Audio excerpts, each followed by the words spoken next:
Одоо энэ нэгдсэн улсын байгууллагын сүлжилтийн эсрэг энэ конвенц бол дэлхийн олон оронд ээлжсэн зохион байгуулалт та бүгдээрээ мэдж байгаа тийм ээ.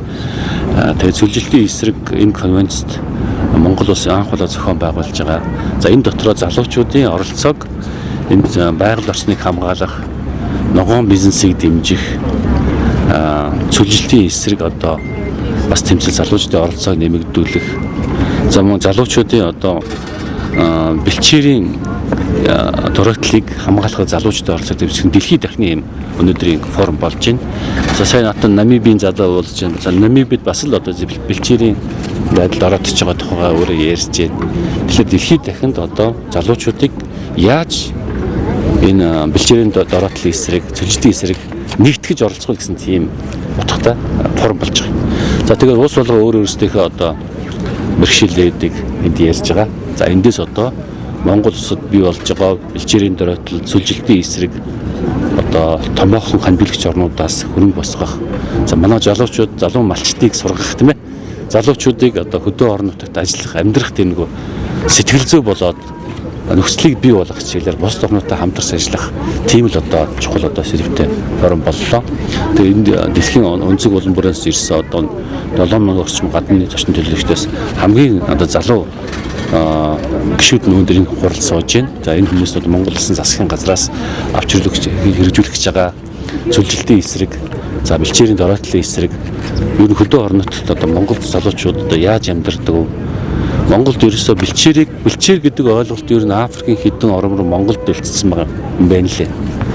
Бэлчээр гэдэг малаж юм бос нь бүгдээрээ одоо хашиж фермер малаж гоо шилжсэн.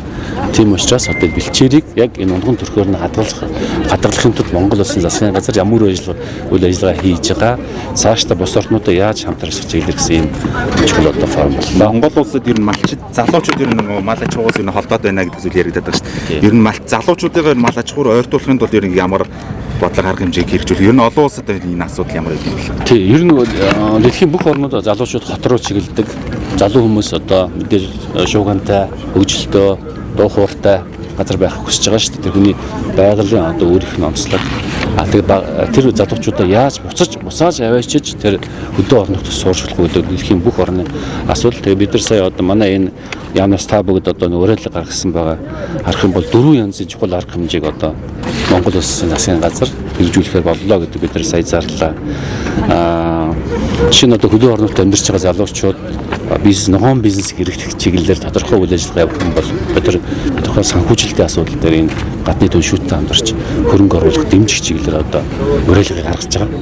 За энэ удаагийн копи хамгийн одоо бас нэг том чухал зүйл гэвэл Монгол улс одоо ингээд олон жил бид нар ингээд сүлжилтийн эсрэг юм ярьдаг. Өөрийнхөө орон зохион байгуулж байгаа учраас бидний ярьсан энэ томоохон төслүүд төр гадны одоо хандлагч орнууд санхүүжилт хийх өгөх одоо том боломж нэгднээс би харж байгаа.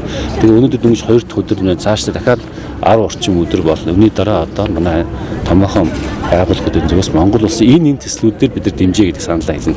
Өнөөдөр бид энэ форум дээр манай бас ийм санаачлаг гаргаж байна. Залуучдын оролцоог нэмэгдүүлэх, байгаль орчныг хамгаалах, бэлчээрийг хамгаалах чиглэлээр залуу хүмүүсийг яаж орон нутагт ажиллаж амьдрахад одоо анхаарах вэ гэдэг чиглэлээр өөрөх санаачлагыг форум дээр танилцуулж байгаа. Одоо энэ дэр одоо бус хүмүүс хилцүүлгийгээд одоо манай санаачлагыг дэмжиж хамтарч орсноо гэсэн үг. За баярлалаа. Хамгийн сайн туршлага судлах улс гэвэл хамгийн ер нь бол хөдөө аж ахуйн чиглэлээр энэ залуучуудыг одоо орон нутагт одоо дэмжиж ажиллах чиглэлээр хамгийн хүчтэй орн бол та бүгд мэдж байгаа Шинэ Зеланд, Австрали, Канада зэрэг улсууд байгаа шүү дээ. Хүн амын тоогоорооч манайхтай ойролцоо тэгсэн хэрэг мал аж ахуйн өндөр хөгжсөн бэлчээр маш сайн хамгаалдаг ийм улсууд байгаа. Өнөөдөр бидний ярьж байгаа зүйл юу вэ гэхээр Монгол улсад одоо үүсэж байгаа бэлчээрийн дөрөлтөл сүлжилтийн эсрэг одоо авах арга хэмжээнүүдийг танилцуулаад манай дэлхийн өнцөг булан бүрээс ирсэн залуучууд маань одоо дэмжиж оролцох хэл одоо уриалсан юм чухал үйл явдал болж байна.